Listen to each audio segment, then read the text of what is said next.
Почитувани, предлог законот за изменување на законот за земјоделско земјиште, кој веќе влезе во собраниска процедура и е во последна фаза на донесување во Собранието на Република Македонија, се очекува да биде од големо значење за општините, односно за општинските буџети. Со овој предлог закон се предвидува средствата од закупнината на земјоделското земјиште во државна собственост да се распределуваат во соодност 50% за Република Македонија и 50% за општините и општините во градот Скопје, во зависност од местоположбата на земјоделското земјиште кој е предмет на давање под закуп. Но, доколку имаат реализација на приходи од данок на недвижен имот над 80% во однос на планираните во претходната година според податоците од трезорската евиденција. Имено, со овие предложени измени на Законот за земјоделско земјиште, каде што се овозможува распределба на средствата по основ на закупнина помеѓу Република Македонија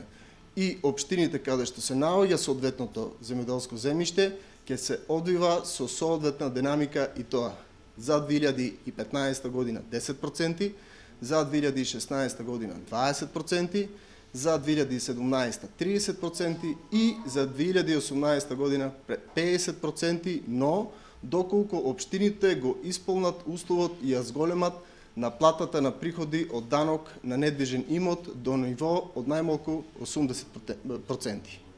Како пратеници од пратеничката група на ВМРО-ДПМН сметаме дека овие предлог измени имаат особено значење и представуваат добра можност за зголемување на буџетот за општините кои имаат мали буџети и немаат дополнителни приходи од други дејности, односно немаат друг начин како да дојдат до приходи.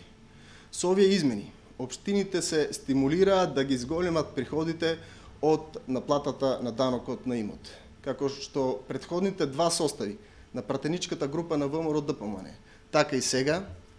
продолжуваме да ги поддржуваме политиките кои се водат за поддршка на општините. Досега беше донесен Законот за градежно земјиште, со кој 80% од средствата од градежните објекти одат во буџетите на општините, како и Законот за минерални суровини, со кој се обезбедуваат дополнителни приходи како базична основа за функционирање на општините. Со новите предлог измени на Законот за земјоделското земјиште се продолжува да се прави баланс помеѓу распределба на приходите помеѓу урбаните и руралните општини. Пратеничката група на ВМРО-ДПМН заедно со владата се посветени за одржување на рамномерен развој на единиците на локалната самоуправа без разлика на нивната големина, местоположба или пак економска развиеност. Се надеваме дека со овие предлог измени на Законот за земјоделско земјиште